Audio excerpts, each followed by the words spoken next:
doy la bienvenida a esta segunda sesión en homenaje a nuestro querido amigo, colega Horacio Crespo, en relación a su último libro en torno a la historiografía latinoamericana. Hoy tenemos tres comentaristas que voy a ir presentando. El primero de ellos es el doctor Carlos Marichal. Carlos, desde 1989 hasta el presente, es profesor investigador del Centro de Estudios Históricos del Colegio de México, historiador latinoamericanista, ha publicado una veintena de libros como autor o compilador sobre historia intelectual, relaciones internacionales, historia colonial e historia financiera.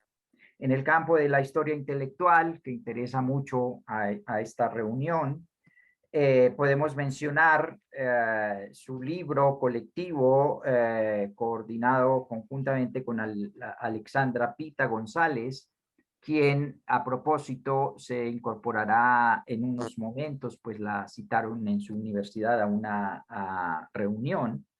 Este libro se titula Pensar el antiimperialismo, ensayos de historia intelectual latinoamericana 1900-1930, y con Aymer Granados, otro libro colectivo, Construcción de identidades latinoamericanas, ensayos de historia intelectual, siglos XIX y XX.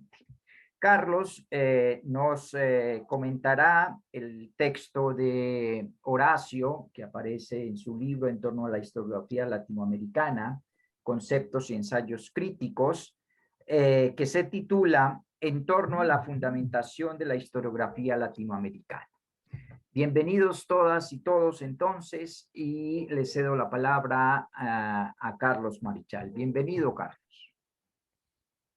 Muchas gracias, Aymer, por la presentación. Saludos a todos. Fue hacia 1980 cuando conocí a Horacio Crespo, en una época cuando estaba muy metido él en coordinar excelentes proyectos de historia económica del azúcar. Crespo había organizado un gran coloquio en Cuernavaca, para el cual me invitó por algún motivo de comentarista. Y fue a partir de ese evento que me convencí que debíamos invitarlo como profesor para un curso en la maestría de historia en la UAM Iztapalapa, que en ese entonces de la cual yo era coordinador y en el que participaron muchos destacados profesores. Carmagnani, Sempat y muchos otros que vinieron. Luego conocí a... Espera un momentito, que tengo un problema acá.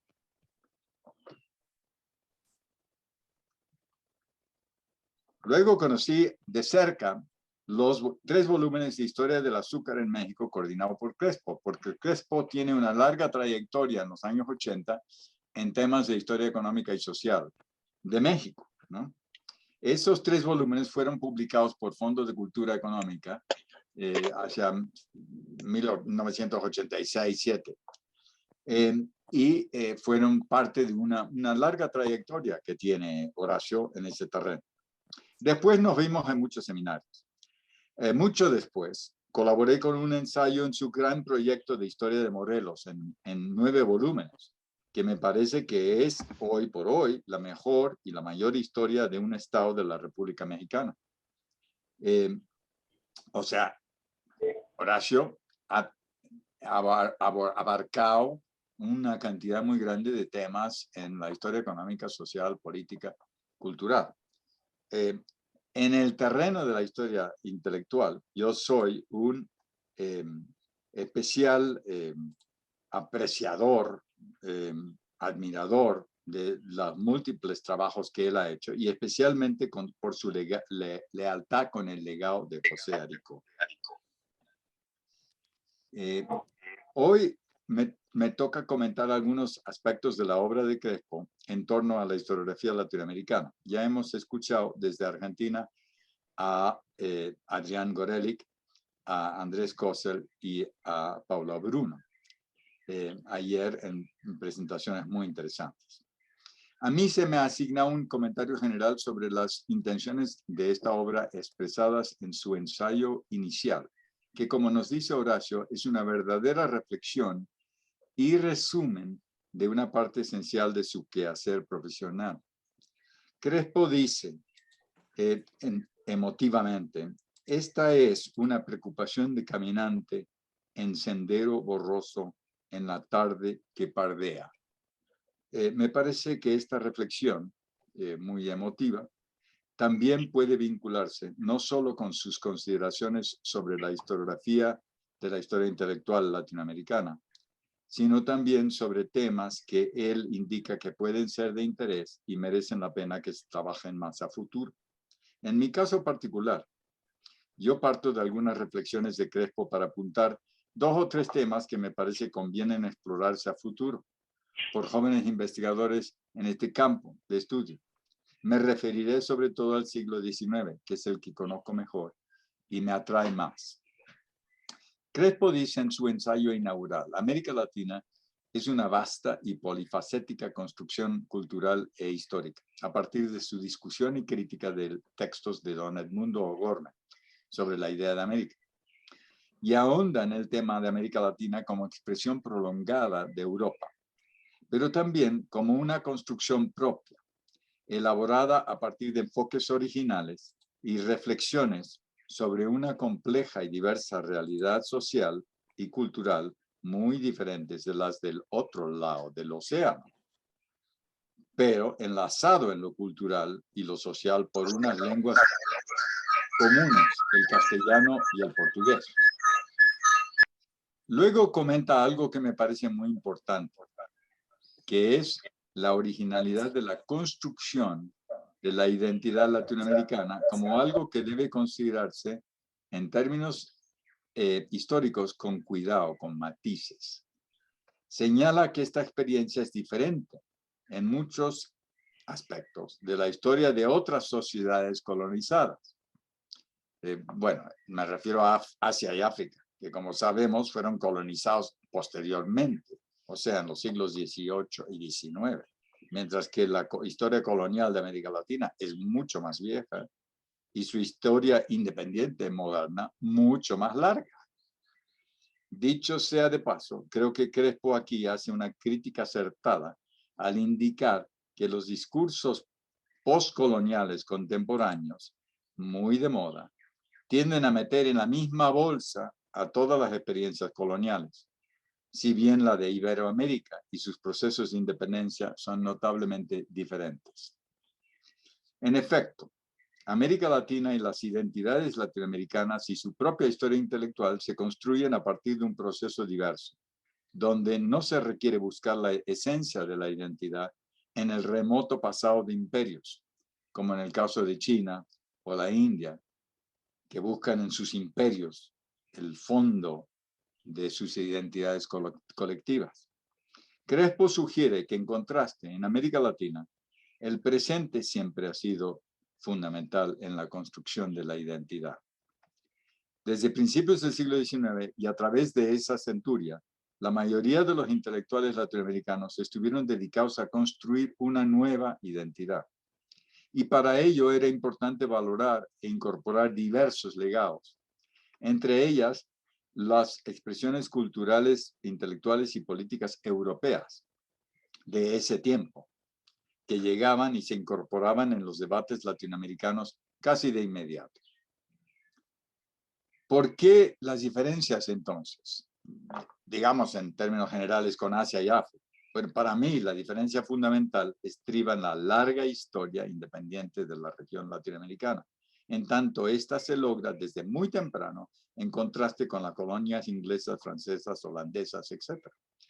El resultado es que hay de inmediato, desde los años de 1820, una incorporación en cada país de Latinoamérica de una serie de nuevas instituciones liberales en el modelo europeo, parlamentos, constituciones, prensa, letras propias que permiten que se construya un edificio cultural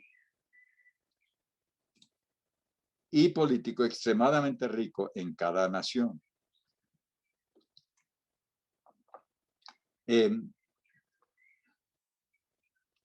Y la de América Latina. Perdónenme.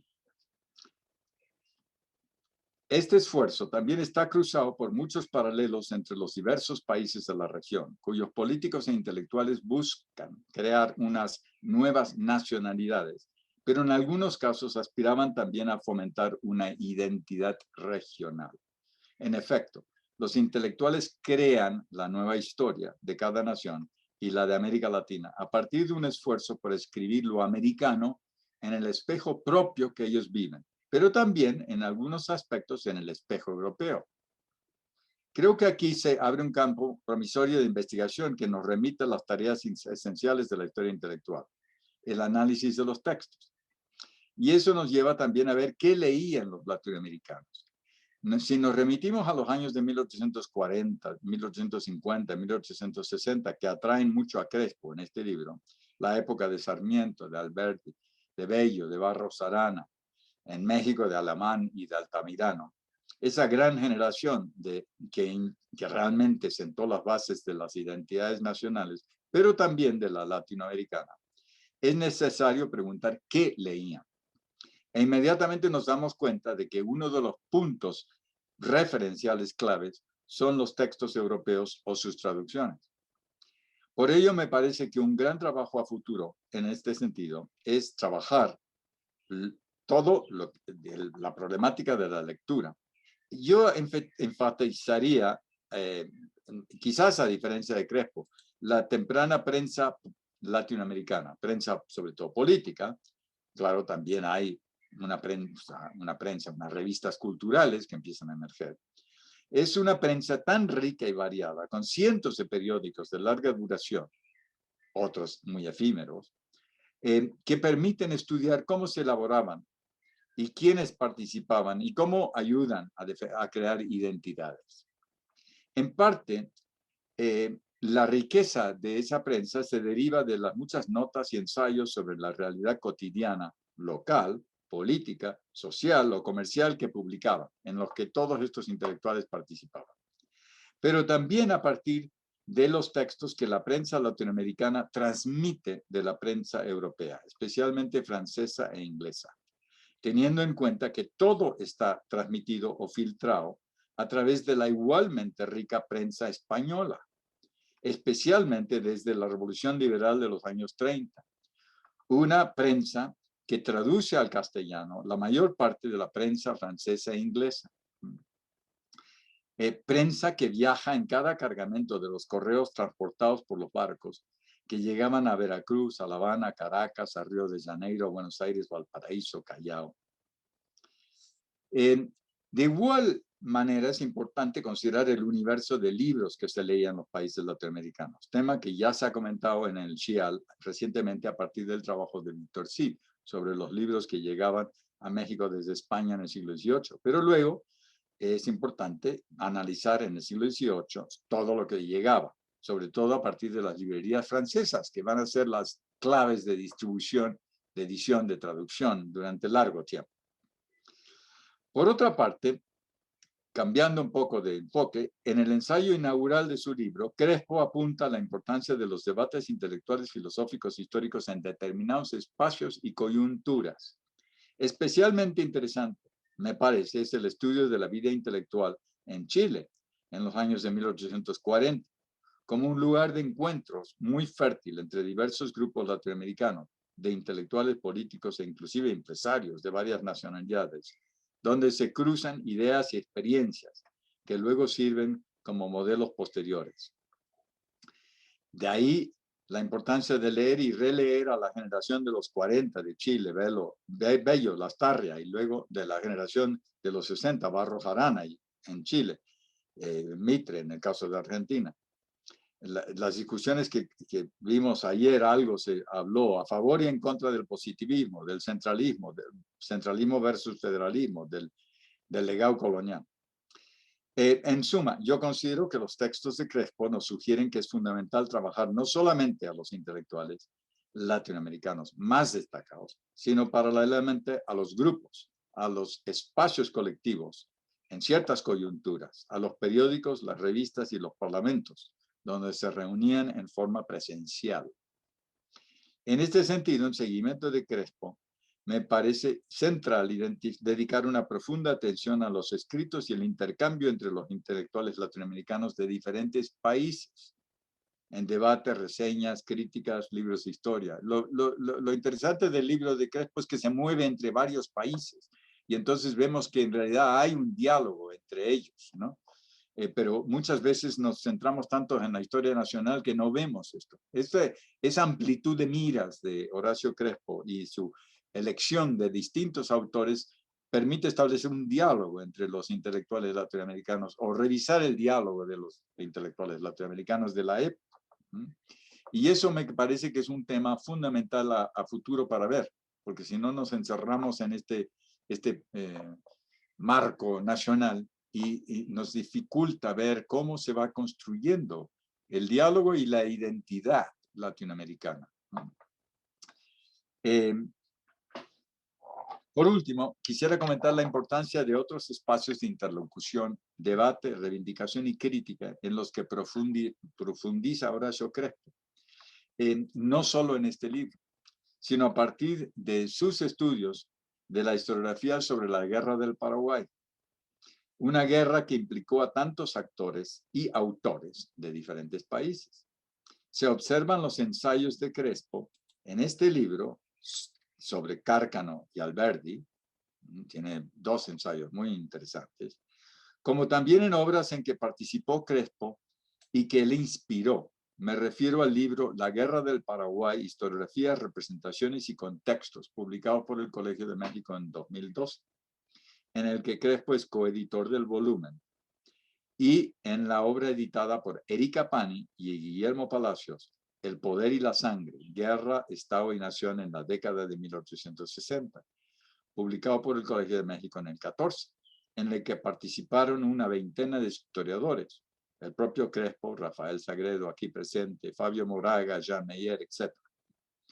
Ambos libros y los ensayos de Crespo sugieren que es posible hacer historia que cruza fronteras, como decía Gorelick ayer, y aclara algunos de los problemas más complejos y dolorosos de esta parte del mundo en esa época de múltiples enfrentamientos. No hay duda que las guerras en los años 60 fueron una experiencia tremenda que con estos libros me parece que se recupera, ¿no? Un poco esta problemática, porque ahí se cruzaba todo. Ahí hay un problema latinoamericano a fondo, muy difícil de entender y de resolver. Pero a través de los escritos vamos acercándonos a ello. Me ha alargado algo en estos comentarios que tienen la intención esencialmente de indicar que la obra de Crespo sugiere muchos caminos nuevos por donde la historia intelectual latinoamericana puede transitar. Felicitaciones, Horacio, por un gran libro. Gracias. Gracias, Carlos, por tu intervención. Voy a presentar al segundo de nuestros comentaristas, que es el doctor Rafael Sagredo Baeza, quien es doctor en Historia por el Colegio de México, profesor titular del Instituto de Historia de la Pontificia Universidad Católica de Chile y conservador de la Sala Medina de la Biblioteca Nacional chilena.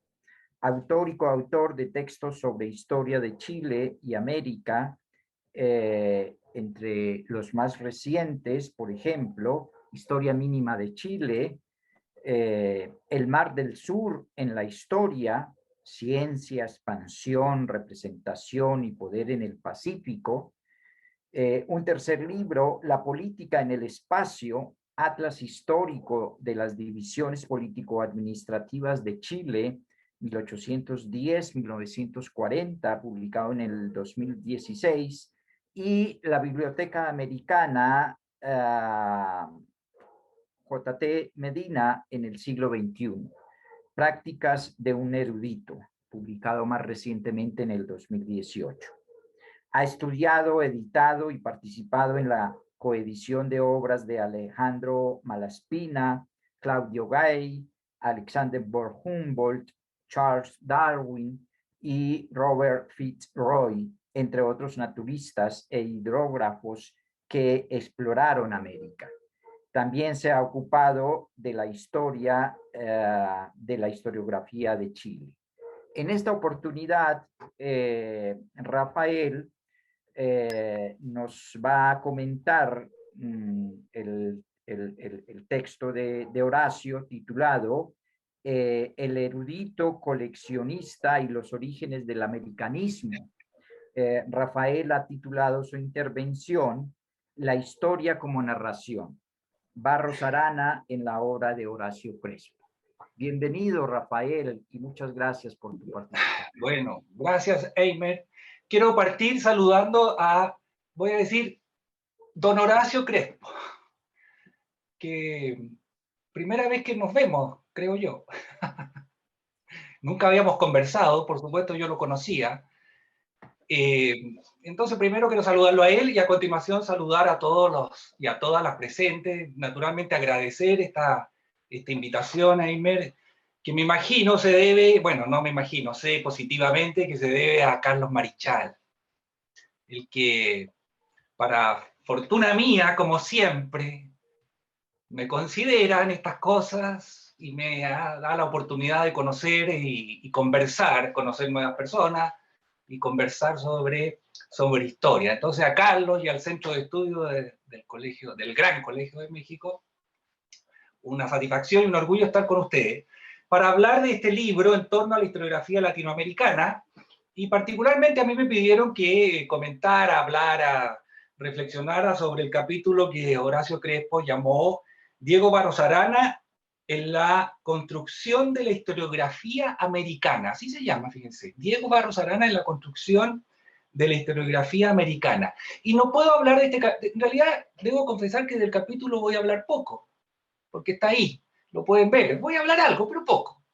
Pero sí voy a hablar del libro y de la pretensión del libro y cómo yo veo este capítulo en este libro.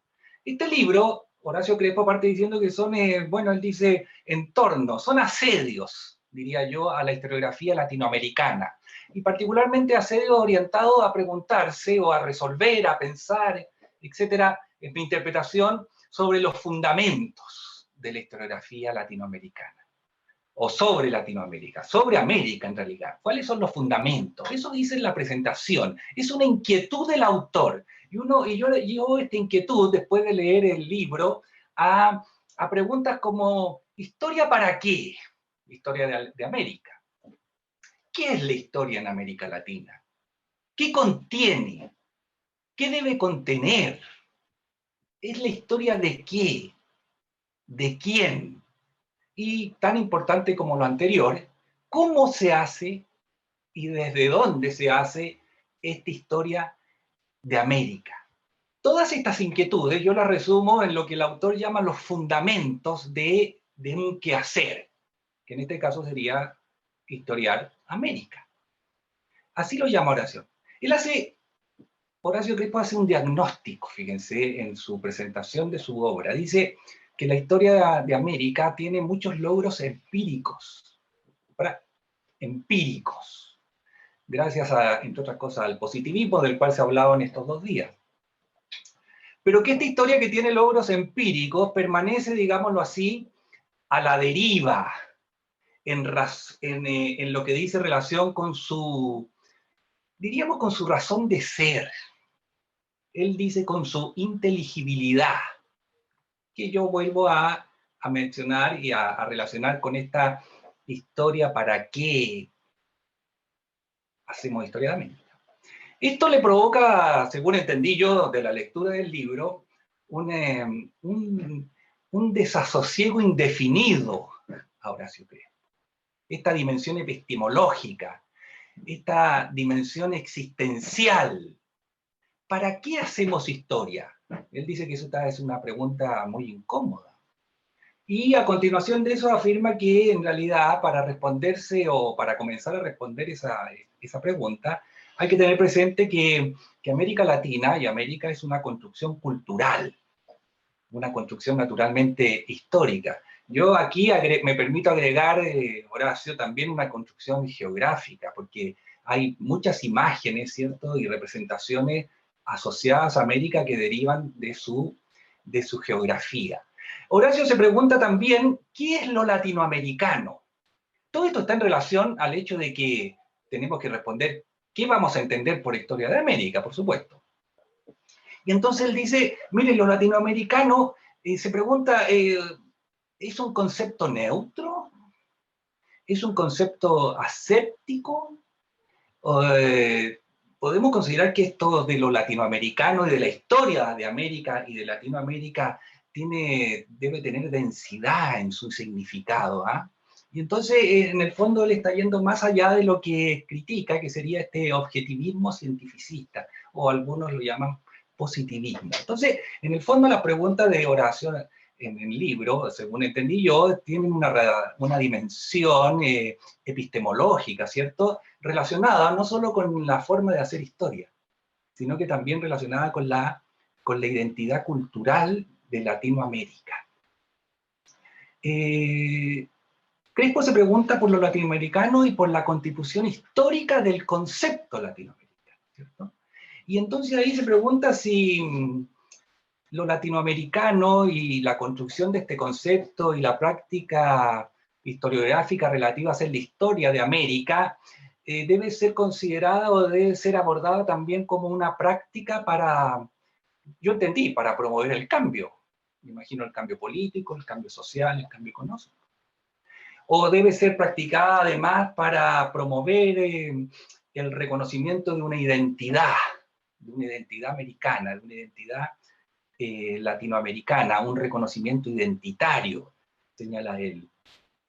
O, también lo menciona, debe ser un instrumento de confrontación. Me imagino que me imagino que un instrumento de confrontación respecto de otras visiones, ¿verdad? De visiones eurocéntricas, ¿cierto? O visiones anglosajonas, supongamos, ¿cierto? En el fondo se pregunta si cuando hacemos historia de América tenemos que tener un compromiso intelectual. Si esta práctica de la historia de América es solo una praxis intelectual o también puede ser considerada una praxis política, social. Y yo deduzco de su respuesta que evidentemente debe ser una praxis no solo intelectual, también política y social, y que hacer la historia no es una cuestión neutral en términos de, él lo señala, del campo de conocimiento. O sea que hacer la historia de América y la práctica de la historia en América, esto lo amplío yo, él podrá discutirme todo esto, por supuesto, o señalar otras cosas, tiene una proyección social y una proyección relacionada con la transformación social. Dicho esto, en su presentación, él señala que el objetivo, entre otros, de su libro, y esto ya se ha mencionado ayer y algo también ahora, es recusar, o sea, rechazar de alguna manera, criticar el positivismo como base de la historiografía latinoamericana. Lo que por lo demás sabemos que ya hace rato se hace, ¿no? Y una de las preguntas que uno podría plantearle a Horacio es ¿qué cambios observa él desde que escribió este artículo, 2009, y el día de hoy respecto de esta idea de recusar el positivismo como base de la historiografía latinoamericana? Bueno, el libro contiene, él dice, 3 lecturas acerca de los caminos de alternancia para la construcción de esta historia de América. 3 lecturas que permitirían construir los fundamentos de la historiografía y latinoamericana. Son proposiciones de cómo hacer historia latinoamericana. Y en este contexto está lo que yo interpreto como su gran crítica, digámoslo así, al positivismo, ¿cierto? Al método positivista que, claro, que tiene algunos logros, pero que no ha permitido, en términos de reconstrucción de los hechos, de la crónica, de la narrativa, pero tendría menos logro en términos de la construcción de la identidad latinoamericana. Y para lograr esto, ofrece los ensayos que están en el libro, entre los cuales está este de Diego Barros Arana en la construcción de la historiografía americana. Ya el título nos habla de una extraordinaria, digamos, valoración de este historiador decimonónico chileno, nacido en 1830, estoy dando datos para que ustedes ubiquen el contexto, y fallecido en 1907. Y entonces el texto nos muestra el papel de Barros Arana en la construcción de la historiografía sobre América. Y es una verdadera, fíjense, es una verdadera, el texto es largo, genealogía personal, por lo pronto de la vida de Barros Arana, una biografía, pero también es una genealogía de la forma de hacer historia en Latinoamérica o en América en el siglo XIX. Es un libro que nos muestra la forma en que se practicaba la historia y que nos recuerda, y no podemos dejar de citar aquí, el libro de Germán Colmenares, ¿cierto? Convenciones contra la cultura, en donde también ahí se toman algunos de los grandes referentes de la historiografía americana, latinoamericana del siglo XIX. El artículo es la trayectoria de un intelectual liberal, como fue Barros Arana, un hombre que nos muestra Horacio Crespo, ¿cierto? Tiene su origen en una familia de la élite, adinerada, nos habla de su formación en el Instituto Nacional como alumno de Andrés Bello, entre otros maestros. Nos habla de sus prácticas como estudioso de la historia desde la más tierna infancia o adolescencia, cuando postrado su padre le compra la biblioteca de otro intelectual y Barros Arana lo único que hace es leer. Nos habla de su trayectoria como docente, como profesor, como político, como revolucionario, como articulista, fundador de periódicos, revistas, crítico, perito de límites, hombre que tuvo que vivir en la clandestinidad, perseguido por algún régimen político. O sea, aquí tenemos origen, formación, prácticas, obras, actos, y nos habla, y como ha señalado también Carlos, de las relaciones con, por ejemplo, los argentinos, claro, con la historiografía argentina, con Mitre, por dar uno. De hecho, incluso Barros Arana tiene relaciones familiares con gente, como diríamos en Chile, allende los Andes, o sea, al otro lado de los Andes. Pero sobre todo nos habla, Horacio, de la forma de hacer historia de Barros Arana, del método que utiliza en la narración, ¿cierto? Evidentemente la narración cronológica, la crítica filológica, una narración detallada de hechos. Aquí lo que importa es el hecho cierto, fundado en documentos que Barros Arana, y también está en el texto de Crespo, ¿cierto?, recopila por todo el mundo, en archivos europeos, entre otros casos, entre otros lugares, aprovechando que tiene que salir al exilio porque es perseguido político. Nos habla también de su concepción científica como positivista, eso es evidente, y naturalmente está aquí presente la posición ideológica de Barros Arana. Barros Arana es un liberal, y como todos los historiadores, o casi todos los historiadores clásicos chilenos del siglo XIX, como Vicuña Maquena y Amunátegui, tienen el liberalismo como objetivo fundamental, y entonces su historia es una historia cuya culminación es el régimen liberal, es la república. ¿Ah? Es una historia en donde la colonia está absolutamente, el periodo colonial está absolutamente subordinado al logro de la independencia. La colonia viene a ser no solo un periodo, ¿cierto?, oprobioso en términos de la dominación española, sino que además viene a ser la preparación, en definitiva, del triunfo de la libertad que sería la independencia, que por lo demás es el momento en que la mayor parte de estos autores hace culminar su estudio de la historia, o sea, nadie pasa mucho más allá de 1820, 1830. Naturalmente, como se ha mencionado también, aquí está toda la polémica sobre la forma de escribir la historia, entre el que se llamaba método narrativo o método filosófico. Todo esto orientado, entre otros, por Andrés Bello. Pero no solo por Andrés Bello, porque antes de Andrés Bello ya estaba siendo publicada, antes que Andrés Bello interviniera en todo esto, ya estaba siendo publicada o estaba en ejecución la historia física y política de Chile de Claudio Gay, de este naturalista francés que llega al país y al cual se le encarga una historia geográfica, pero termina siendo también una historia política sobre la base de una historia cronológica, narrativa, positivista, y que va a tirar, y que va a sentar, a mi juicio, las bases que van a seguir todos, incluido Barros Arana, que es la idea de la historia de Chile como una historia épica, la historia de una comunidad que siempre que vive en el fin del mundo, tierra infausta, tierra de terremotos, maremotos, volcanes, sequía, pirata, pobre, indios rebeldes, sometida al Perú, y que sin embargo es capaz de superar todo eso. Y entonces siempre es una historia en donde los chilenos y chilenas salimos absolutamente triunfantes. ¿Ah?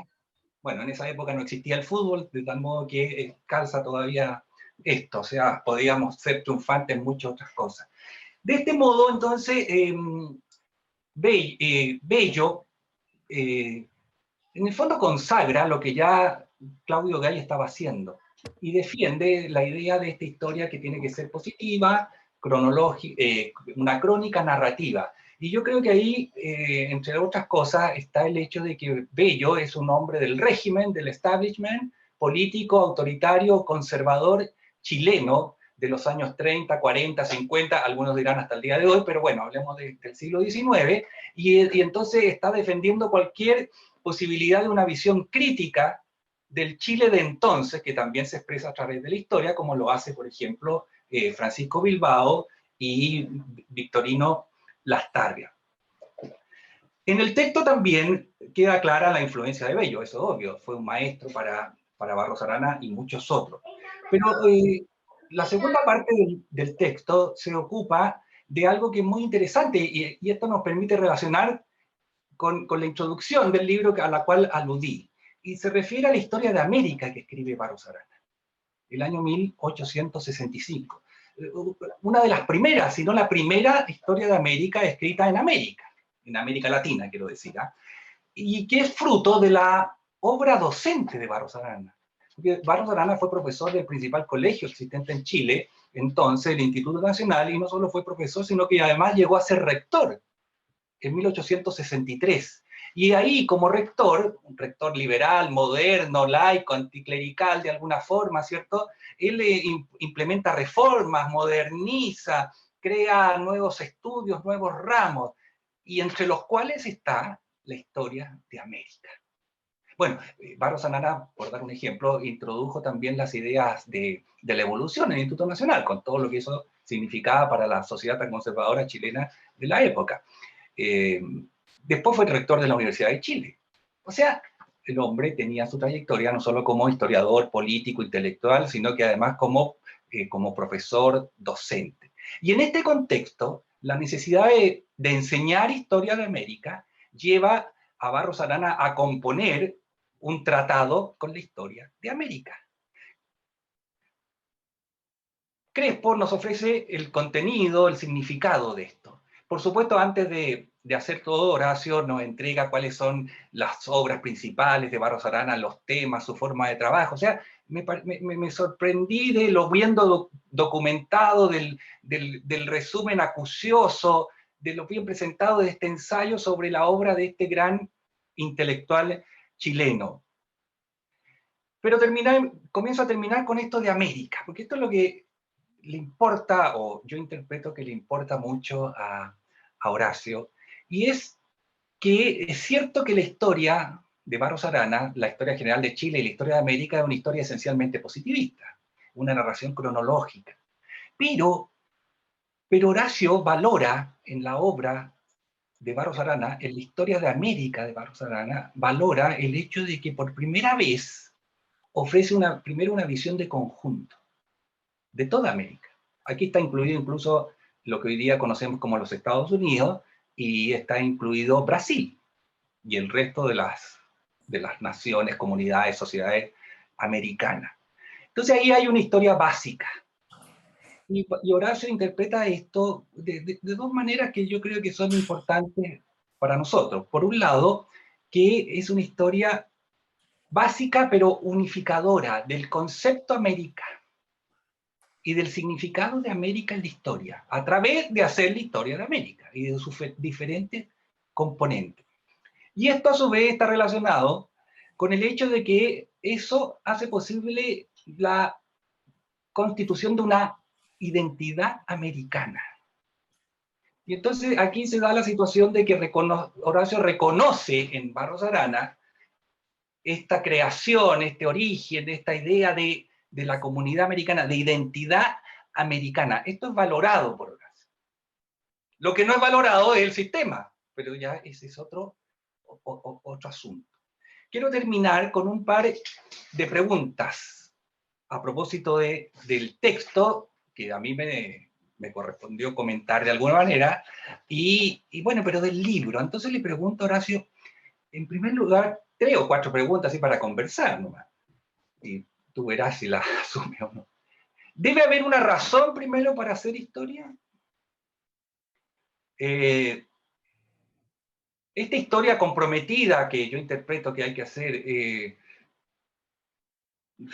¿se puede confundir con activismo?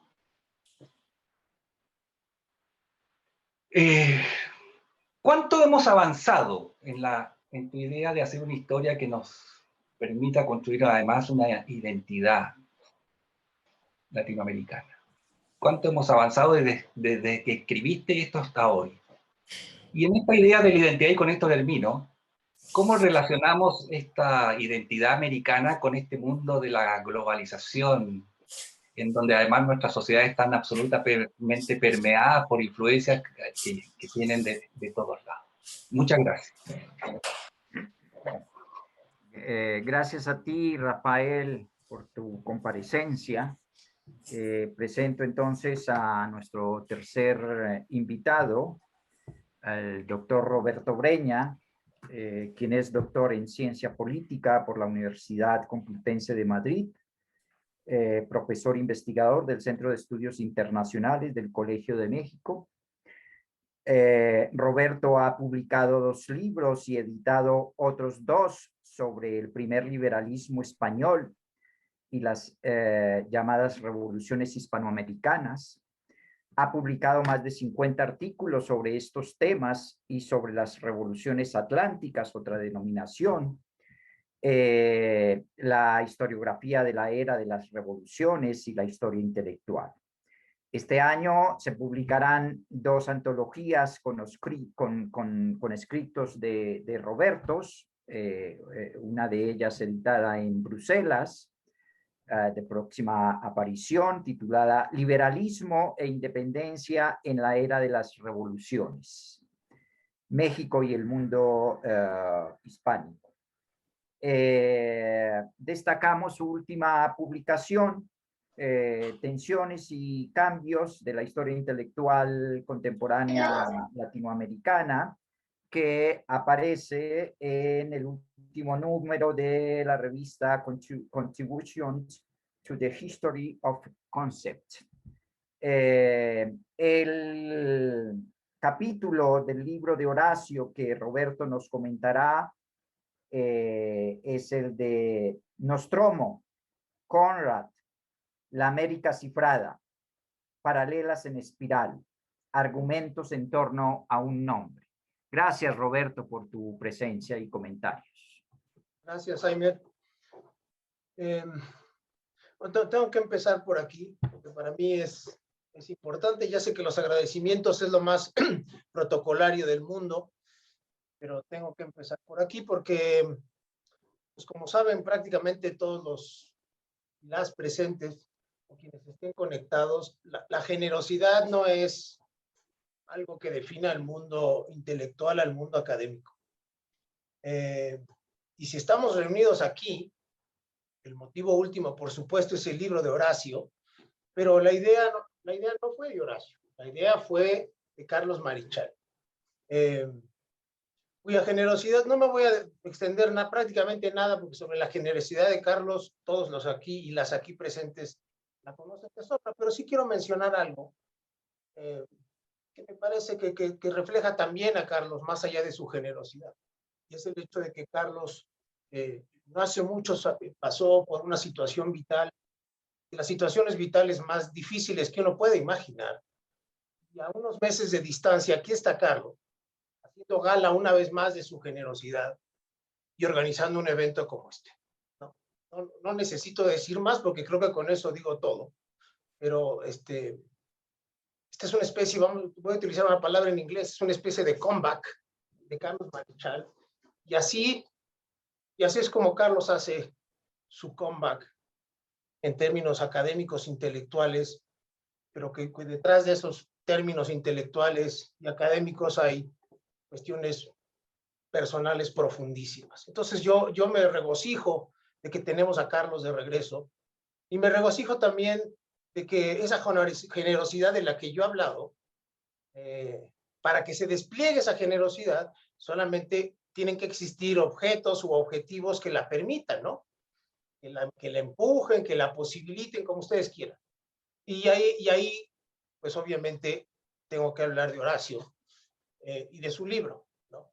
Y qué mejor excusa, vamos a llamarle así, que no se me malentienda, qué mejor excusa que la obra de alguien que lleva prácticamente toda su vida desentrañando o tratando de desentrañar una serie de temas que para muchos de nosotros son importantes y que a muchos de nosotros nos quitan el sueño de una u otra manera, ¿no?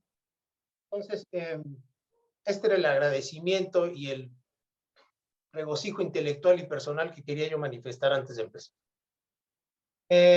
Y ahora sí, voy al texto que me tocó, y aquí, pues no sé a quién regañar, supongo que a Carlos, porque voy a comentar un texto sobre Conrad, y de las 19 páginas que tiene el texto, lo voy a decir con todas sus letras, te voy a matar, Carlos, esas 19 páginas, 16 son un excelente análisis de Conrad y de aspectos de la obra de Conrad que lleva a cabo Horacio. Con un detenimiento que hace algunos años escribí un par de cosas sobre Conrad y que pensé que a nadie le interesaba Conrad, la verdad es que no sabía que Horacio era un amante intelectual de Conrad, y bueno, la verdad es que ese fue otro regocijo, saber que uno no está solo en la admiración, rendida admiración que uno tiene por ciertos autores. Entonces, ¿por qué? ¿Y por qué tengo que regañar a Carlos, vamos a decirlo así? Bueno, porque de esas 16 páginas, y se los digo muy sinceramente, hay muy pocos reproches que hacer, porque es un análisis profundo, fino, de alguien que se ve que lleva años leyendo a Conrad, que ha leído muchísimo de Conrad y sobre Conrad. Entonces,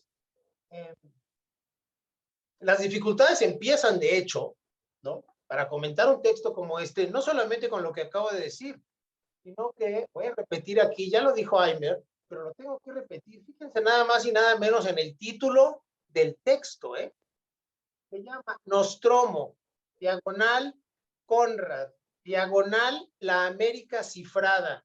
Y el subtítulo es Paralelas en espiral, seguido de un paréntesis que dice argumentos en torno a un nombre. Bueno, a ver quién es el guapo que descifra un artículo que parte de su título principal es la América cifrada. Para dar una idea de la dificultad que fue, al menos para mí, poder decir algo medianamente interesante el día de hoy, voy primero que nada a los 4 significados del verbo cifrar, que parecería un texto que todo el mundo, parecería que leemos ese título y todo, sí, ya sé lo que significa América cifrada, sí, ya sé lo que quiere decir Horacio, ¿no? A lo mejor después de que les dé los 4 significados de cifrar, a lo mejor la certeza por lo menos se les desvanece un poco. La primera es transcribir en clave, y son las 4 acepciones de la DRAE, del diccionario de la Real Academia. Transcribir en clave, 1. Valorar cuantitativamente algo, 2. Compendiar algo en pocas palabras, 3. Y el último, reducir a una sola entidad lo que procede de varias causas. Horacio me corregirá. Yo creo que hay un poco de todas estas acepciones del verbo cifrar. Quizás, vuelvo otra vez, Horacio me dirá si estoy en lo cierto, quizás la primera es la que privilegia Horacio en su título, pero me cuesta trabajo pensar que las otras fueron dejadas de lado al escoger ese título para su texto. A ver, empiezo por... Yo hice, no voy a leer, yo te traje unas notas. La verdad es que nunca leo. Tiene sus bemoles y me disculpo de antemano para los bemoles que pueda tener, entre otros, que podría pasarme del tiempo, pero no me voy a pasar del tiempo, voy a respetar mis 20 minutos. Son las 12:01, a las 12:15 yo, quizás un poquito antes esté terminando. Pero vuelvo sobre un tema muy conradiano, en el que Horacio se mete prácticamente desde el principio del texto, que son los límites o las limitaciones del lenguaje, ¿no? Es muy curioso que un autor, que un literato, quizás el literato, y le podríamos quitar el quizás si no fuera por Dickens, pero el mejor literato inglés del final del 19 y de principios del 20, el único que le hace sombra ahí sería, como novelista, sería Thomas Hardy, pero como ustedes saben, no sé si lo sepan, Hardy, después de las críticas que recibió por ese libro extraordinario que es Jude the Obscure, decidió dejar de escribir prosa y se dedicó nada más a la poesía. Y entonces, claro, le dejó el campo libre a Conrad, que justamente más o menos esa parte, es el primer libro de Conrad es de 1895, pero la era, vamos a decir, el lustro cumbre o los dos lustros cumbres de Conrad son los que van de 1899, que es El corazón de las tinieblas, y que sigue con diferencia de muy pocos años con Nostromo, Lord Jim y el agente secreto. Creo que no hay en la historia de la literatura, por lo menos de la literatura inglesa, una vez más, el único parangón que se puede establecer es con la séptima década del siglo XIX con respecto a Dickens, ¿no? Pero no hay nada de ese calibre en toda la historia de la literatura. Bueno, Conrad, a pesar de ser ese novelista, ese gran novelista que acabo de aludir, de sugerir, insiste mucho en las limitaciones del lenguaje.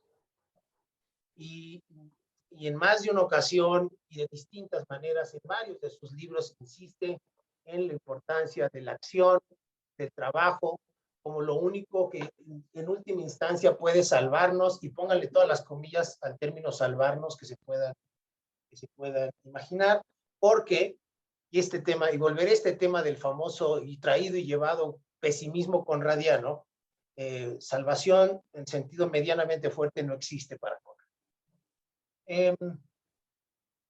¿Qué es Nostromo? Ojalá la mayoría lo hayan leído. No voy a poder ni siquiera resumir una novela de esa magnitud. No es ninguna casualidad que la novela con la que se le compara a menudo sea nada más y nada menos que La Guerra y la Paz. Y algunos que hayan leído las dos novelas les puede parecer que la comparación es osada. A mí, francamente, como a otros biógrafos de Conrad, no me parece una comparación de que desmerezca a Nostromo. Con todas las limitaciones de Nostromo, en las cuales no me voy a detener, algunas de ellas, por cierto, Horacio las refiere, o las sugiere por lo menos en las 16 páginas que le dedica Conrad, el artículo que me tocó comentar. ¿Qué es Nostromo? Bueno, Nostromo es una persona. Nostromo en italiano es contramaestre, pero Nostromo obviamente también es nostro uomo, nuestro hombre, que son dos cosas al mismo tiempo. Y aquí Horacio refiere la connotación del hombre indicado, pero no refiere a otra connotación que yo creo que es importante, que es de un hombre del pueblo, ¿no? Y entonces ahí tenemos a Nostromo como contramaestre, a Nostromo como el hombre indicado, a Nostromo como el hombre del pueblo, y también en el apellido de Nostromo, y esto lo refiere Horacio, el apellido real de Nostromo era Fidanza, y Fidanza en italiano antiguo es confianza. ¿Y por qué todo este juego de palabras y por qué las refiero? Porque quienes no hayan leído la novela, no se las voy a echar a perder, no va a haber ningún spoiler en esta presentación, pero verán por qué es una ironía gigantesca el hecho de que el apellido de Nostromo, de nuestro contramaestre, sea Fidanza. Bueno, como siempre con Conrad, Nostromo parece una novela de aventuras, pero como siempre con Conrad es mucho más que una novela de aventuras, ¿no? Nostromo es una novela sobre lo que sucede en un lugar de la costa firme de América del Sur, de una república inventada que es Costaguana, y más concretamente de un lugar que se llama Sulaco, ¿no? Y lo que sucede ahí en más o menos en un periodo que oscila alrededor de los 18 meses, ¿no? Es una novela muy ambiciosa, quizás han dicho varios de sus exégetas, demasiado ambiciosa, y deja hilos sueltos por aquí y por allá, y son demasiadas situaciones. Todo esto lo dice Horacio en las páginas a las que me he referido en más de una ocasión. Pero si hubiera que limitarse a un solo tema, si a mí me dijeran, bueno, ¿cuál es el tema central? Y una vez más, lo dice Horacio, palabras más, palabras menos, yo creo que el tema central es la corruptibilidad del hombre. Y con la corruptibilidad del hombre está de más que se los diga, la corruptibilidad de absolutamente todo, ¿no? La ambición de Conrad, por cierto, con respecto a lo que pretendía con Nostromo, que con demasiada frecuencia creo que se percibe con una novela que solamente podía ocurrir en América Latina, ¿no? Dentro de estas modas historiográficas, algunas de las cuales, sobre las cuales yo no tengo muy buena opinión, esto es muy común. Pero bueno, resulta que si uno se toma la molestia de leer las cartas de Conrad, hay una cartita por ahí a Robert Curl, y textualmente Conrad dice cuál era lo que pretendía, qué es lo que pretendía o cuál era su ambición al escribir Nostromo, ¿sí? Fíjense nada más y nada menos lo que dice Conrad. Mi ambición was to render the spirit of an epoch in the history of South America. Mi ambición era desplegar el espíritu de una época o mostrar el espíritu de una época en la historia de América del Sur. Esta no es una novela única y exclusivamente sobre América del Sur o América Latina, como ustedes quieran. Esta es una novela que refleja toda la época que le toca vivir a Conrad, ¿sí? Pero en todo caso, llegamos así con esta referencia a América, a América del Sur o América Latina, que es el tema con el que, por cierto, voy a terminar mi charla, mi conversación, planteándole algunas preguntas a Horacio, en buena medida, por cierto, con base en lo que Horacio dijo el día de ayer sobre los estudios latinoamericanos. A mí me llamó mucho la atención que fuera alguien como él, que ha dedicado toda su vida a los estudios latinoamericanos, que dijera algunas de las cosas que dijo ayer. Pero antes eso es en la parte final de esta presentación. ¿Cuál es el pivote de Nostromo? El pivote de Nostromo no es Nostromo. Y eso una vez más lo dice con todas sus letras Conrad en una carta. El pivote moral es la plata, ¿sí? Que es, ya lo adelanté, la que lo termina por corromper absolutamente todo, ¿sí? Y es en ese todo, un lugar muy destacado en la novela, todo lo que tenga que ver con la vida política, las pretensiones políticas, las pretensiones de cambio, las pretensiones revolucionarias, ¿no? Este es un leitmotiv de Conrad en varias de sus novelas. Nostromo no es ninguna excepción, ¿no? Ahora voy a empezar a ya preparar el final con una cita del que yo creo que es el mejor biógrafo de Conrad, que es Jocelyn Baines, sobre el famoso tema del pesimismo conradiano, ¿no? Fíjense nada más y nada menos lo que escribe Baines sobre Nostromo. Y no me refiero a la primera parte, sino a la última. Nostromo is an intensely pessimistic book. It is perhaps the most impressive monument to futility ever created. Nostromo es un libro intensamente pesimista, es quizás el monumento más impresionante a la futilidad que jamás haya salido de la cabeza de alguien o que jamás haya sido creado, ¿no? Esto es lo que dice Baines sobre Nostromo. Y efectivamente, Nostromo es una novela que yo creo que y aquí sí es una de las diferencias que tengo con Horacio. Horacio deja resquicio para una especie de, aquí lo digo, lo cito textualmente, la transformación de las coyunturas más adversas es posible. Yo creo que Conrad no deja espacio para esa transformación a la que se refiere Horacio en su libro. Costaguana, en realidad, cuando termine el libro, parecería que tiene futuro, pero, hombre, les podría dar un sinfín de referencias, sobre todo de la última parte del libro, en la que es claro que Conrad no es nada optimista con respecto al futuro de Costaguana, y las revoluciones y los intentos de regeneración se van a seguir desde la perspectiva de Conrad por los siglos de los siglos. En buena medida, ¿por qué? En buena medida porque el fundamento del supuesto progreso o desarrollo de Costaguana es una mina de plata. Y como lo dice por ahí el doctor Moynihan en un pasaje que es célebre, con cuestiones materiales o crematísticas como fundamento del progreso, del futuro, de la felicidad de nadie, es imposible que se llegue a buen puerto. Entonces, sí hay un pesimismo conradiano, y yo no voy a negar aquí, es lo último que me interesa, y más aún en ciertas novelas. Creo que El corazón de las tinieblas y Nostromo son de los ejemplos más acabados del pesimismo conradiano, pero también es cierto que si Conrad ocupa el lugar que ocupa en la literatura universal, es porque sus personajes, y esto lo recupera al final Horacio, ya voy ahorita, recupera esa resistencia moral que algunos individuos le presentan a ese desarrollo que es digamos, incontenible, ¿no? A ese desarrollo del progreso, entre comillas, que es incontenible.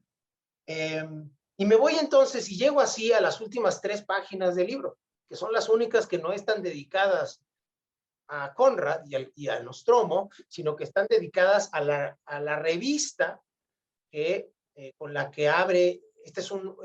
Lo debí de haber dicho al principio, este es un artículo con el que Horacio presenta una revista nueva que justamente lleva el título de Nostromo, ¿sí?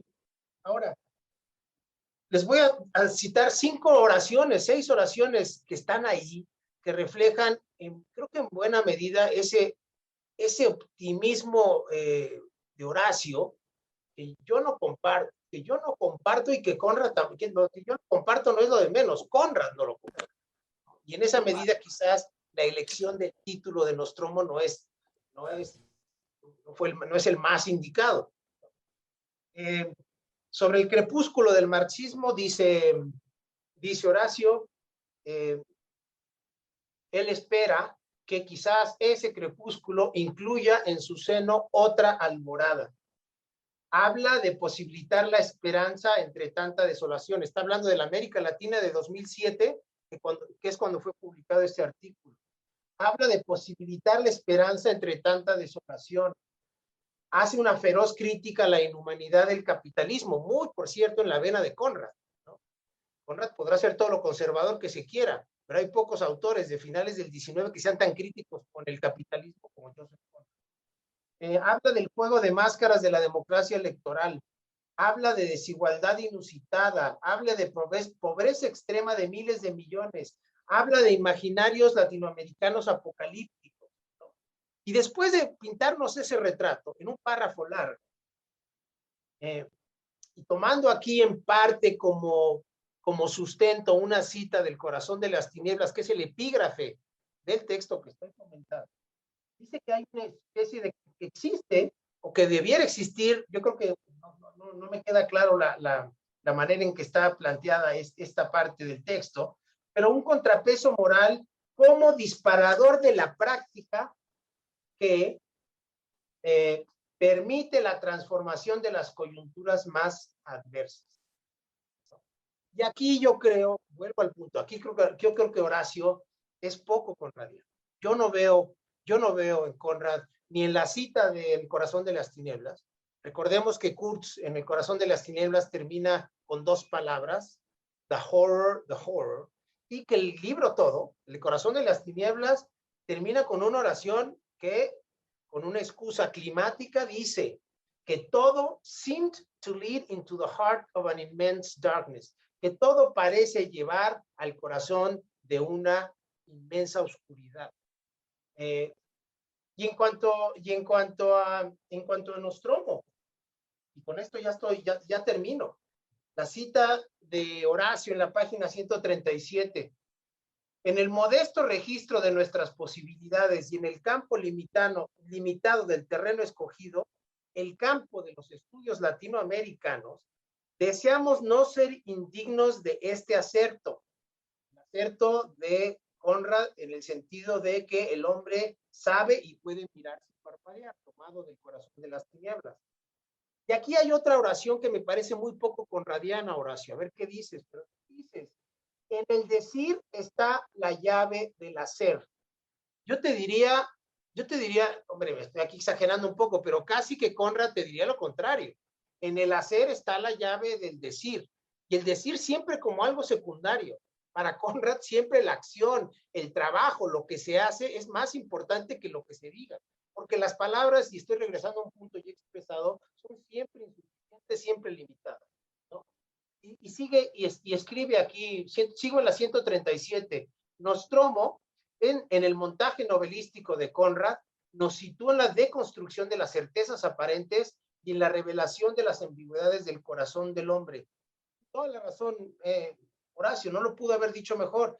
Una vez más, con lo que no estoy de acuerdo es con lo que sigue. En la lucha intensa y terrible que desencadena la caída, y aquí bien estoy de acuerdo, y la posibilidad de redención. Yo no veo en Nostromo, como no veo en el corazón de las tinieblas, esta posibilidad de redención. Y eso me lleva al tema final, que es, después de haber escuchado ayer respondiendo a Horacio sobre algunas preguntas que le hicieron sobre los estudios latinoamericanos en América Latina, yo lo que percibí fue una mezcla de decepción, de nostalgia y de pesimismo, ¿no?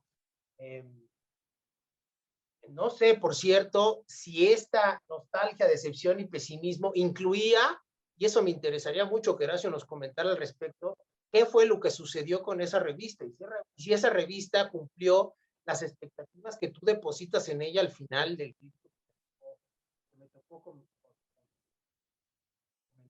Y como provocación, y con esto termino, yo sí lo digo abiertamente, yo creo que a estas alturas históricas e historiográficas, sí, vale la pena intelectual, académicamente, a estas alturas históricas e historiográficas, seguir dándole la vuelta a la identidad latinoamericana.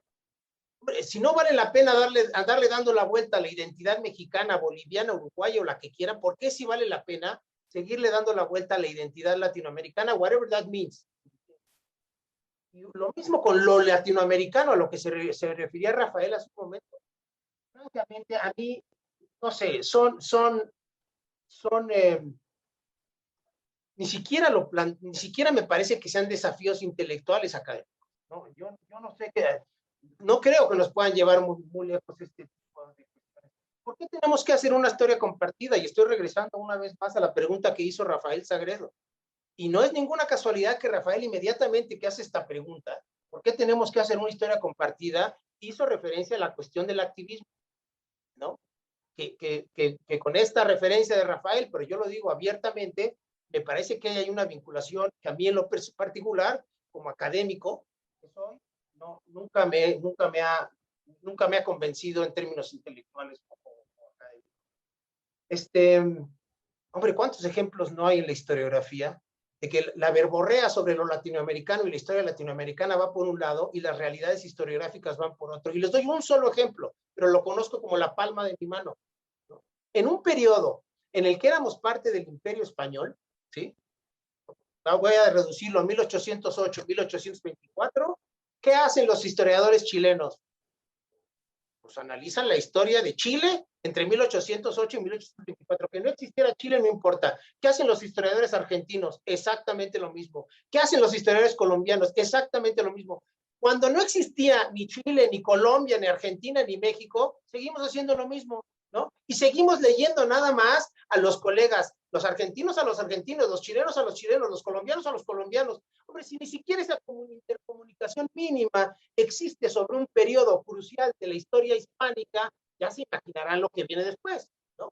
A mí criticábamos antes de entrar en vivo el ombliguismo de la historiografía estadounidense. Bueno, yo critico el ombliguismo, el mexicocentrismo de los mexicanos, el argentinocentrismo de los argentinos, el chilecentrismo de los chilenos.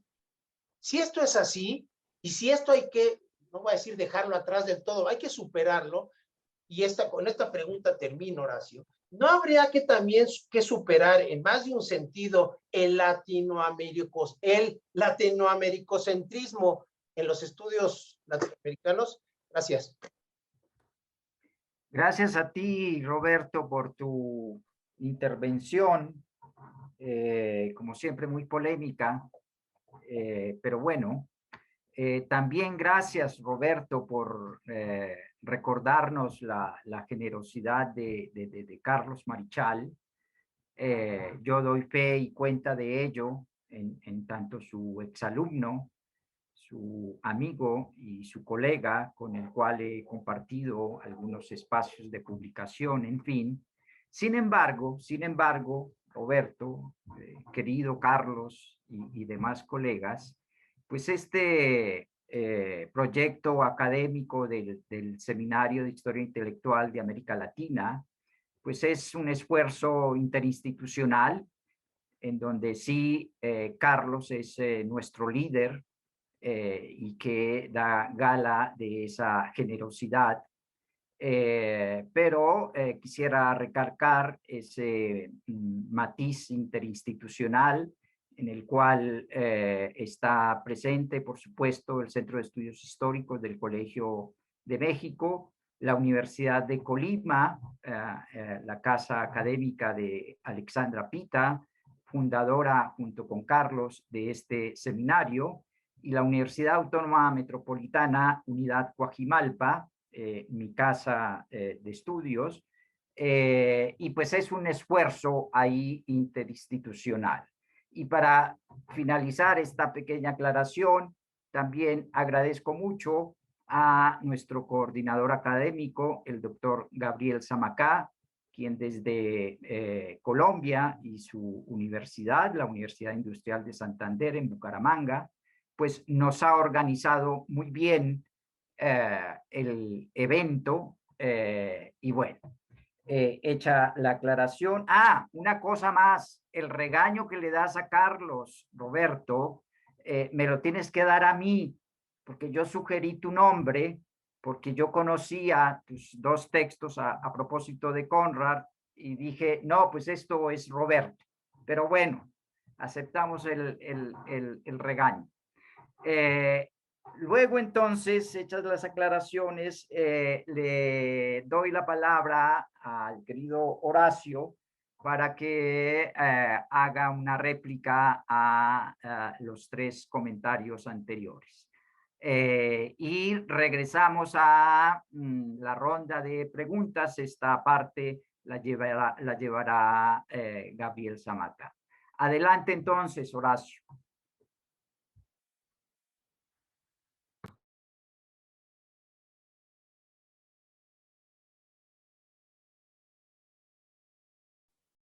Tu micrófono, Horacio. Arranqué ahora bien con el micrófono.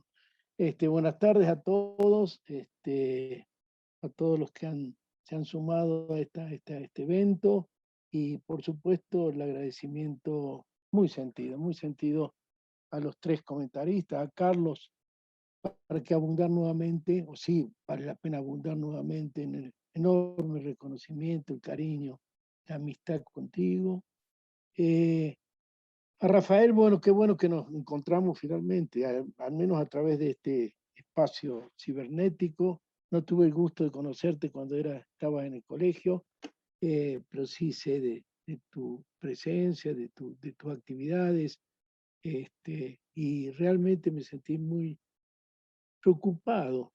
Digo preocupado porque alguien con tu trayectoria y tu conocimiento de la historia de Chile se hiciera cargo de este amateurismo mío respecto a a Barros Arana y por suerte, bueno, salí más o menos bien librado, te agradezco, creo que fue por generosidad y no por otra cosa. Y luego, pues a Roberto, bueno, qué bueno que compartimos esa pasión con Radiana. Por supuesto que tu intervención pues suscitaría una enorme cantidad de réplicas y de contrarréplicas y eso es lo bienvenido y lo magnífico de esto. Voy a tratar de centrarme en algún punto esencial dado el tiempo y la premura, como siempre que estamos corriendo con el tiempo, pero supongo que seguiremos conversando acerca de Conrad, ¿no? Y antes de pasar a los comentarios que me hicieron, pues quería señalar la presencia de Ignacio Sosa Álvarez, mi queridísimo amigo. Ayer cuando mencioné al doctor C, al doctor, como le decimos, empezando por él, sabía que tenía que mencionar a Ignacio, lo hago ahora. Ignacio fue la mano que me guió realmente, guió mi tesis de doctorado, me guió en ese inicial camino del Centro de Estudios Latinoamericanos que dirigía el doctor Sea, me guió con los vericuetos del doctor Sea, y entonces, y luego fue un entrañable, y es un entrañable amigo, y quiero subrayar que este libro de mis inquietudes latinoamericanas está dedicado a él con una simple palabra, amigo. Entonces, pues le agradezco mucho todo lo que le debo a Ignacio. Bien, a partir de la intervención de Carlos, me parece que él centró uno de los puntos, es el problema de la crítica que yo esbocé a los estudios postcoloniales. Efectivamente, en relación a lo que decías recién, Roberto, yo creo que después de todo este proceso, bueno, ya comenzó con este siglo, digamos, pero todo el desarrollo del postcolonialismo ha sido el intento de fundar este último periodo del latinoamericanismo, por lo menos en algunos de los centros más notables, ¿no? Esta indagación en torno a la identidad, no la comparto, por supuesto, no la comparto, pero, y la base de la crítica la encontró realmente Carlos. Yo creo que la densidad de América Latina en cuanto a su vida independiente, en cuanto a la distancia, digamos, de los procesos africanos por una razón, porque el colonialismo significó en África mucho de un barajar y dar de nuevo, y en el caso de las viejas civilizaciones indias, indochinas, iraníes, chinas, pues la diferencia también es muy marcada porque nosotros tuvimos otro episodio allí que cortó mucho más de cuajo la posibilidad de continuidades prehispánicas, aunque hoy con todo este tema de los pueblos originarios, pues se está resucitando aquel problema, ¿no? Bien, ¿qué leían los latinoamericanos? Me parece que en realidad lo que estás sugiriendo, Carlos, es un inventario de lo que hay que hacer, ¿no? Es decir, algo se ha hecho y habrá que seguir haciéndolo. ¿Qué leían? Yo creo que el punto que me interesa más marcar es que leían europeos, y eso lo has dicho con mucha claridad, y parte de la discusión del ensayo inicial es, y que estuvo presente ayer también con Adrián y con los comentarios de Andrés, es la relación de América y América Latina luego con Europa. Es decir, ¿somos Occidente o no somos Occidente? ¿De qué manera somos Occidente? Mi solución en ese sentido fue muy clara, la sigo sosteniendo a pesar de todos los nuevos desarrollos que hay. Yo creo que efectivamente la conquista, el corte de la conquista española, con todo lo brutal que fue, significó una nueva organización social, una nueva cultura, una nueva, ¿verdad? Que es de todos modos construida sobre la impronta del dominio occidental. Y valga, hablamos lenguas, la mayoría de los habitantes de América hablamos lenguas que no son de aquí, son lenguas europeas, digamos. Y el lenguaje es constitutivo de la cultura, el lenguaje es constitutivo de la sociedad.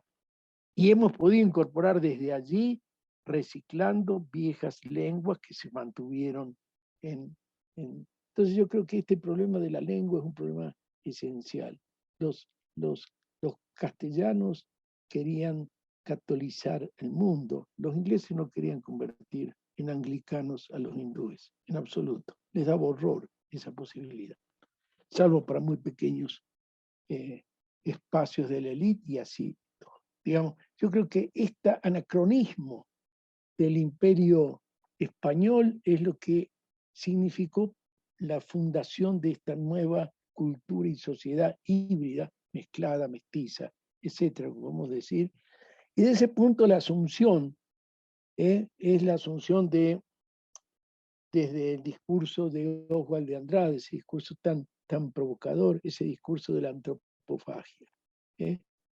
Lo que podemos hacer es tragarnos la cultura europea, digerirla, metabolizarla y hacer algo nuevo.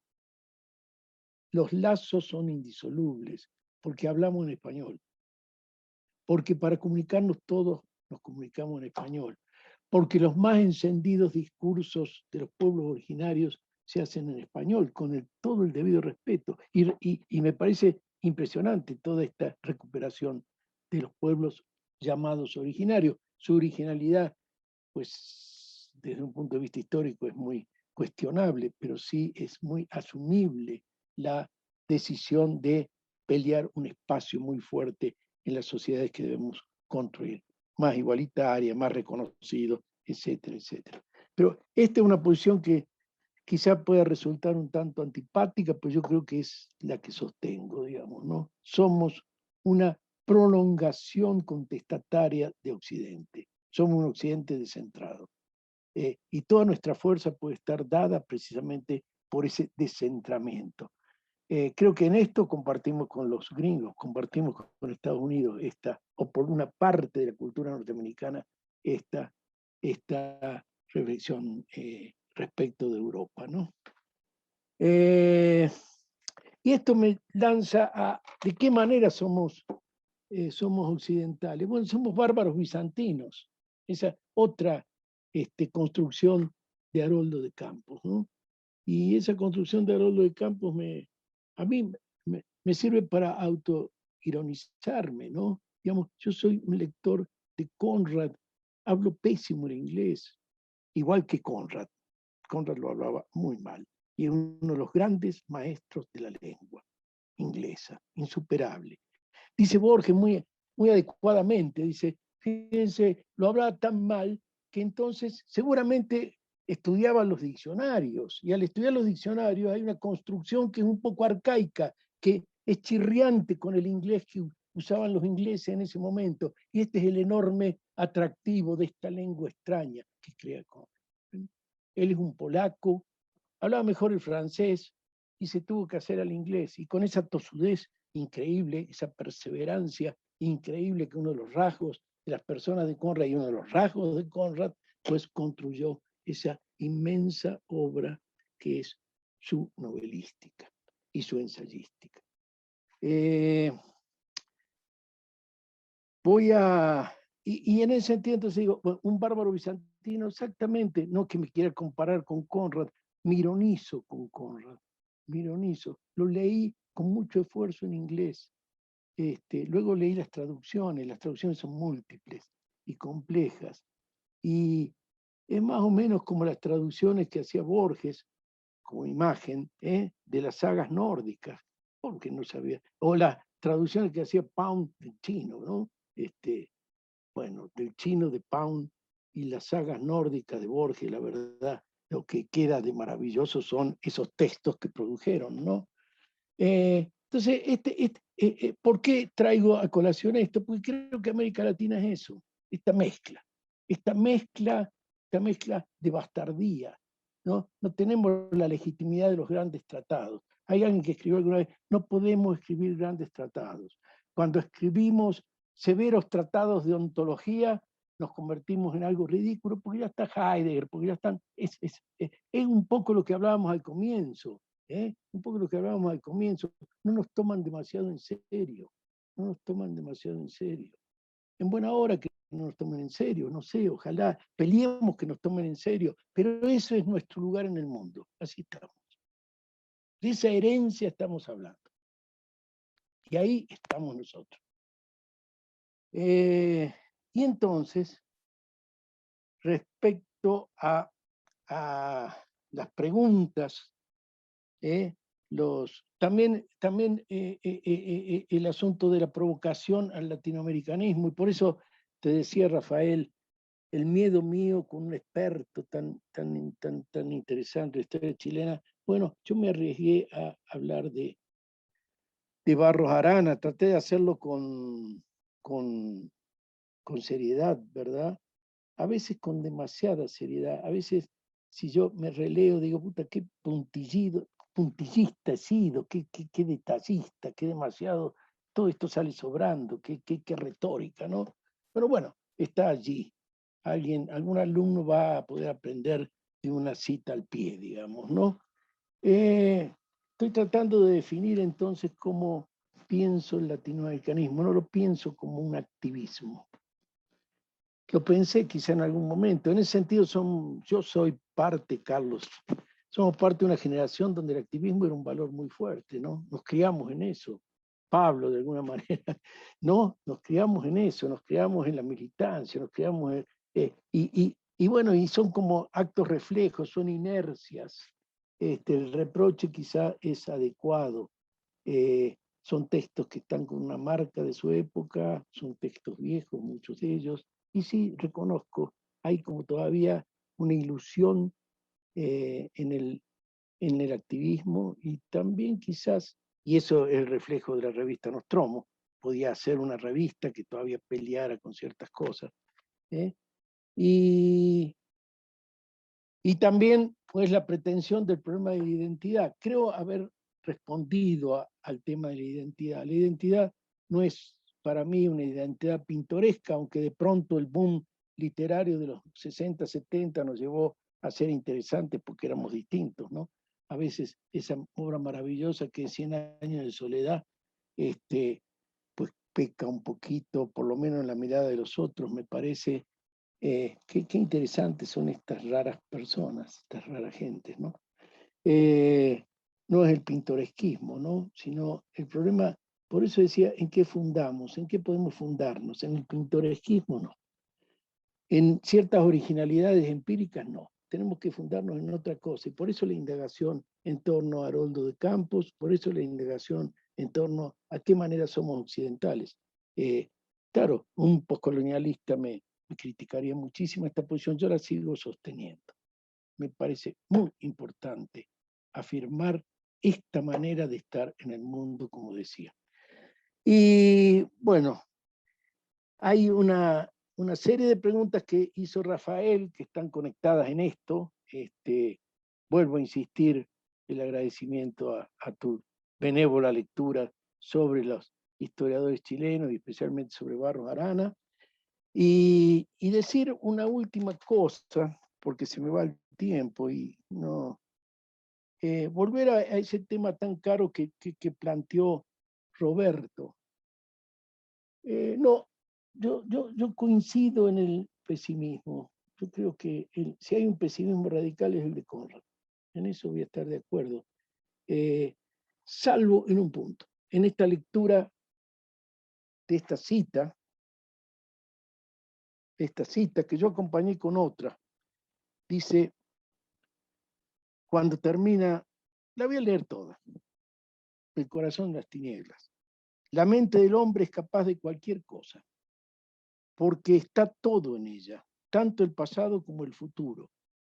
¿Qué había allí después de todo? Júbilo, temor, pesar, devoción, valor, ira, ¿cómo saberlo?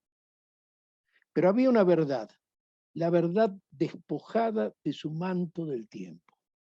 Y dice Conrad, que el necio se asombre y se estremezca. El hombre sabe y puede mirar sin parpadear. Para mí, acá está la vuelta de Conrad al pesimismo, el resquicio del humanista. Bueno, perdón, la palabra es horrible. No quiero decir humanista. El resquicio del hombre, del escritor que cree en el hombre. Y me vienen dos citas más, no de Conrad, en este caso, de otro gran pesimista, otro inmenso pesimista, otro inmenso estudioso del corazón del hombre, como diría Conrad mismo, que fue Faulkner, William Faulkner, que en su discurso de aceptación al premio Nobel que envió para que se lo leyeran, dijo, y al final de todo y a pesar de todo creo en el hombre. Y la otra cita de Marguerite Yourcenar, con los ojos abiertos. Y esto es exactamente, por eso puse intencionadamente la cita, no es que la traigo ahora de los periódicos, está como el epígrafe del artículo. El epígrafe del artículo es: creo en que, por lo menos, aunque más no sea mirando y no estando de acuerdo, algo estamos haciendo. Por eso, en un artículo de este libro sobre José Aricó, dije el principio esperanza. Aricó pensaba muy fuertemente con Ernst Bloch en el principio esperanza. Y dice algo que es muy importante tomándolo de Bloch. Una sola persona que piensa que este orden es infame, hace que el orden se resquebraje. Por eso digo lo que dice Conrad, con los ojos abiertos. A lo mejor no podemos hacer otra cosa que dar testimonio. Ayer estaba leyendo una cosa de Grossman sobre el avance del Ejército Rojo sobre los campos de exterminio, ¿no? Y recoge 2 o 3 testimonios de pobres personas atravesadas por ese mal indecible, ¿no? Pero ¿qué mentís tan fuerte al Tercer Reich, ¿no? Alguien que vio y dio testimonio y dijo, miren, esto pasó, ¿no? Entonces, a lo mejor esto es una épica y no estamos en épocas de épica, pero bueno, a esta altura de la vida uno dice, ¿de qué me agarro, no? Y me agarro de esto, ¿no? Me agarro de, conmigo no les creo. Esto es el mensaje, el último, hay una disidencia, Roberto, pero podríamos conversarla, ¿no? El hecho de poder dar testimonio del horror es el último espacio de afirmación del hombre. Y allí, en medio de toda la iniquidad, es posible. Bueno, esto es lo que quería decirles yo a los muchachos de la revista Nostromo, por eso esta discusión del nombre en general fue una discusión sobre todos estos temas que un poco algunos, ahí me acompañó muchísimo Andrés Kossel, ¿no? ¿Y qué pasó con esa revista? Salieron 6 números, no teníamos un eje institucional, de todos los 6 números, los que pudieron leerla, creo que fue una buena empresa, creo que fue una buena revista, creo que le dimos espacio a un montón de jóvenes que empezaron, y lo más curioso, yo no conozco muchos lectores de Nostromo, pero sí conozco muchos, a todos los que hicimos esa revista, unos 40, 50 muchachos de estudios latinoamericanos en su mayor parte, y creo que todos ellos se acuerdan de esa etapa de Nostromo, que duró 4 años, creo, muy constructiva, como muy... y bueno, eso es lo que pasó con la revista. Después se murió porque las revistas que no son institucionales o que responden a ciertos ímpetus de este tipo se agotan, se mueren y ahí quedan. ¿Alguien la va a volver a leer o no? ¿Qué sé yo? Ahí están, se hicieron. Y lo bueno fue que se hicieron, que pudimos discutir. Varios pudieron leer a Conrad, y creo que es una bendición leer a Conrad, nos enriquece enormemente. Y bueno, esto es.